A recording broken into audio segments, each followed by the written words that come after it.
I'm Dr. Rose Hollow, a board-certified naturopathic doctor, a licensed ecclesiastical holistic practitioner, and a certified master herbalist. And this is my weekly Wellness Wednesday video, so welcome. I really appreciate you being here. I know everybody has a lot going on this time of year with kids going back to school and kind of getting back into a regular routine. So I really appreciate you taking the time to watch my video, and I hope you learned something. So I practice in Defiance, Ohio at an integrative holistic mental health practice, and I also see people via telehealth from all over. But one of the common themes in the clients that I see is depression. And at our practice, and in my practice particularly, I really try to take a natural approach. Of course, I do not prescribe medications. I don't advise on medications at all. And I don't even diagnose. I mean, some of my clients come to me diagnosed with true depression. You know, they meet the criteria. They have a diagnosis from one of our counselors or from a psychiatrist or something. And some of my clients come to me with symptoms of depression. So whether you're diagnosed or you have symptoms, there are some common things that we try to do. And I wanted to tell you about these things today. In case you don't know about them, it would be, and you're suffering from depression, it would be maybe helpful to explore some of these things with the help of a holistic practitioner or even a doctor, because a lot of conventional providers these days are also turning to holistic natural means as a first course of treatment for depression instead of just resorting to drugs right away, which is really, really great. So if you don't have a doctor or a psychiatrist or a counselor who is on board with these natural treatments, I'm here to help and get you started. And you can always take this information to your provider and ask them what they think. Always do your research, of course. So what is depression? Depression is usually defined by certain symptoms. So it would be a lack of interest in life, feelings of low energy, changes in weight that kind of go along with that, sometimes difficulty concentrating, and even feelings of worthlessness. According to the National Institute of Mental Health, an estimated 17.3 million adults in the US experienced at least one major depressive episode in 2017. Well, 2017 was a long time ago, and a lot has changed in our world since then. I mean, we've been through a major pandemic. So unfortunately, the rate of depression has tripled, and we have definitely seen this at Deep Roots Wellness in the mental health aspect of what we do, and I have definitely experienced that. I've noticed that with my friends and family and some of the clients that just come to me and see me primarily for holistic health. It's a major problem right now. The pandemic really took a toll on a lot of people. So now about 27.8% of adults are reporting symptoms of depression, according to a September 2020 published in JAMA Network Open, which is a scientific journal. So mainstream medical doctors, as I said in the past, have typically prescribed antidepressant drugs, but when people come to me, to my practice, they complain about the side effects of these drugs. They say that they don't want to be addicted to them. And by addicted, I mean a lot of these selective serotonin reuptake inhibitors and things like that are very, very hard to come off of once you're on them. And people don't like feeling like they're stuck taking a drug for the rest of their life, and they don't like going through the withdrawal. And they feel frustrated about that. They also feel frustrated that it causes side effects like anxiety, like digestive and gut disturbances, headaches, weight gain, sexual dysfunction. I hear it all, and it's not pretty. So if there's something we can do before we resort to drugs, and it works, why not try it? So, in addition to all those side effects of the antidepressant drugs, there is some concern now that the drugs aren't even really working the way that we have been told that they're supposed to work. In The Emperor's New Drugs, Exploding the Antidepressant Myth, Irving Kirsch, PhD, professor of psychology at the UK University of Hull, declares the belief that antidepressants can cure depression chemically is simply wrong. So, I'm also a really big fan of Dr. Kelly Brogan, a holistic psychiatrist, and she, even though she's able to prescribe drugs for people, she never prescribes drugs for people for depression, because she feels that antidepressants just mask symptoms, and that covering symptoms is a missed opportunity to resolve the root cause of the problem. So if we can really get to what's causing the depression, why would we put a Band-Aid on top? And I think that's the whole point here, is that these drugs don't really cure or balance the chemical situation that's going on in our brain. It's way more complex than that. So before starting any treatment or natural approach even, it's important to verify that your depression actually exists. And some people are really surprised when I say this, because they're like, well, I have all the symptoms, I'm depressed. But there are some underlying physiological and biological conditions that could be ruled out that may be causing the way that you feel. So we always look for things like, are you missing some basic building blocks of your nutrition?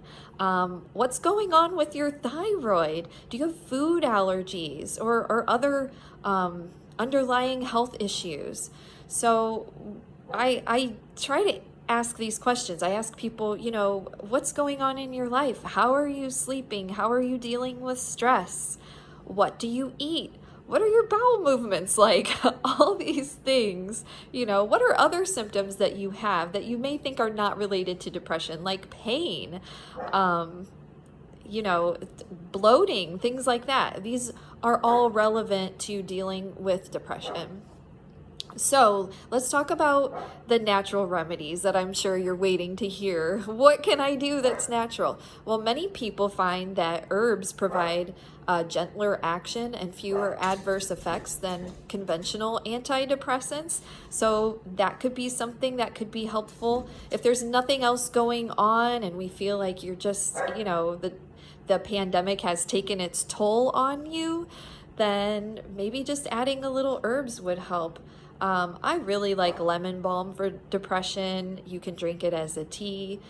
Some more common herbs that people use are things like St. John's wort. I would just caution people that if you're on an antidepressant already, that you probably do not want to take St. John's wort because it can cause some interactions there. If you're feeling like you have low energy and low mood, you could try some ginseng, but also a cautionary thing with that is that it can also increase anxiety or feelings of anxiety if you have anxiety that comes along with your depression. So these are all things that we need to talk about with a holistic provider who is educated on herbs and a holistic approach. This is why you don't just watch a YouTube video and start doing these things. It would benefit you to talk to somebody who can take all of your puzzle pieces and put them together and make an approach that is right for you and your body and your mind and your situation.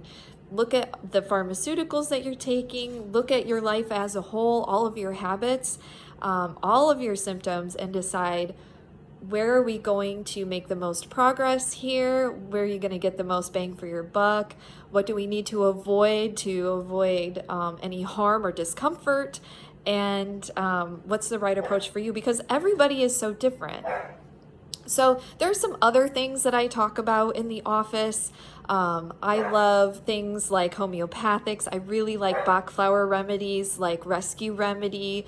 I also make Bach flower remedies that are specific to the person's individual constitution and mood, and put those together for people in the office. And I really like adaptogens too. And adaptogens are one of those things as well that if you've never used them before, it would really behoove you to talk to somebody who's familiar with adaptogens, which are just herbs that help us adapt to stress better. It helps our body adapt to what's going on around us. But if you've never used adaptogens, it's sometimes good to talk to somebody. Like if you have an autoimmune condition, like Hashimoto's or Graves' disease or lupus or something along those lines, there are certain adaptogens that you definitely do not want to incorporate into your life that could increase inflammation in your body or exacerbate autoimmune conditions. So these are all really important things to talk about. It's just like with pharmaceuticals, you don't just go to the pharmacy by yourself and you say, hey, I want this. You know, you really, I do believe you can do your own research on these things if you really have the time and patience for it, and you can figure it out. But it's also so great to have somebody to kind of take that team approach with you, at least when you're first getting started, to kind of dive into the world of herbs and plants and things like that. So the other thing that's really important when it comes to our mood is our food. Food and mood, they rhyme, and I think they rhyme for a reason. It's because they interact. And several studies have found that eating a poor quality diet high in processed meats, sweets, fried food, refined cereals, and dairy leads to a higher likelihood of depression. So the single greatest thing anyone can do for their health is to eat whole foods. That would include organic, whenever possible, organic vegetables, organic fruits, high quality proteins like grass-fed, free-range meats, really, really important there.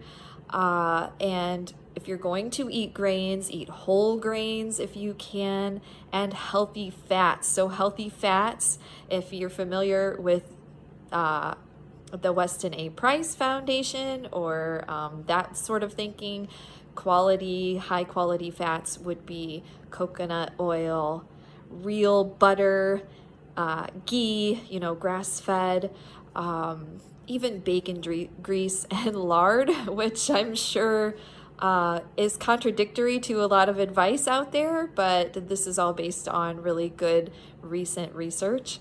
So that's what I suggest to my clients. If you're going to make a salad, use a vegetable oil such as olive oil or something like that.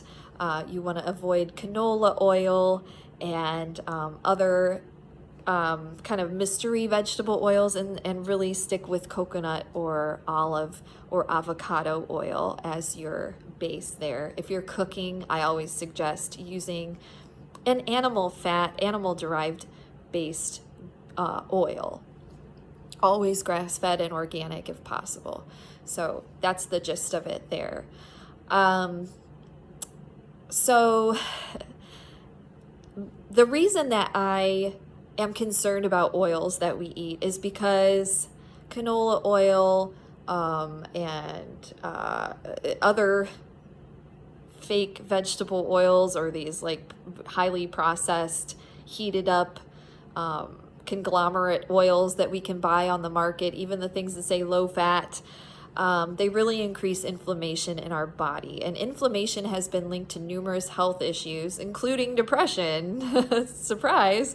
So if you really want to avoid inflammation in the body, you want to eliminate foods that trigger inflammation. You don't want to pour gas on that fire. You want to stop pouring gas on it and then start to cool that fire down. So the best way to do that is to eliminate eating gluten, gluten.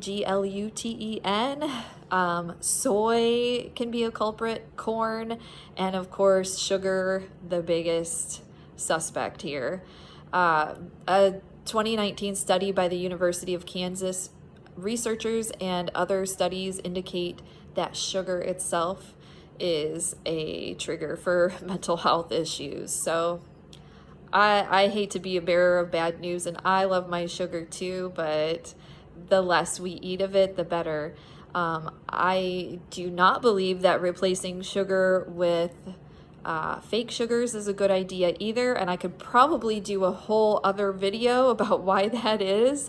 But if you need to eat sugars, I would say please stick to honey, real maple syrup, coconut sugars and things like that, monk fruit, and don't do the artificial sugars. That's just a big no-no for so many reasons. The other thing that really we can't overlook is the power of moving our bodies, because it releases endorphins. Many studies have shown that exercise reduces the symptoms of depression. And this is probably not news to you because this is pretty mainstream information and widely accepted. But if you haven't heard this before, it's true. Moving your body releases some feel-good, happy molecules in your body that really increase feelings of feeling good. And this doesn't mean going out and doing P90X or anything like that. It just means getting outside to increase your levels of vitamin D, and exercising with a friend for some social support, and doing anything that feels good, like walking or Tai Chi or gardening or dancing. I love riding my recumbent bicycle, and I love doing yoga. Those are my exercises of choice right now. I really like to walk and take nature hikes when the weather isn't so darn hot like it is now, during the spring and summer, and even in the winter sometimes. You know, sometimes I shoot hoops with my kids in the driveway. There's all kinds of things you can do. Really mix it up and have fun. There's no reason that exercise needs to be so icky and not fun. So like yoga, for example, it covers so many bases. It relieves depression by increasing focus and intention. It releases endorphins and oxytocin, another feel-good hormone. It stretches the body, which helps to relax tension. You know how we get all like when we're stressed out or depressed? It helps to release some of that. And also, if you take a yoga class somewhere with other people, it increases that sense of community that we're all really missing out on right now. Even if you can do a Zoom yoga class and talk to other people and see their faces, that's going to give you a little bit of a sense of community and connection that we've all been really missing out on. The other thing that I really love about yoga is that it helps us to kind of adjust our breathing patterns in a way that helps us go from our parasympathetic nervous system being in charge to our sympathetic nervous system being in charge, which really means that we go from being in a fight or flight stage to a relax and digest stage, which is where we heal and where we learn to relax and feel good in our own skin and in our lives. So I hope that this video was helpful in some way. I know a lot of us are really struggling right now. I've felt it too, honestly, and this last year and a half has really been a roller coaster ride for so many of us. And I really wish you all well. If you would like to suggest a topic for a future Wellness Wednesday video, please leave a comment, and be sure to like my channel and subscribe, and please rate and review if you feel so moved to do so. And check back in next week for another Wellness Wednesday video. Have a great rest of your week, everybody.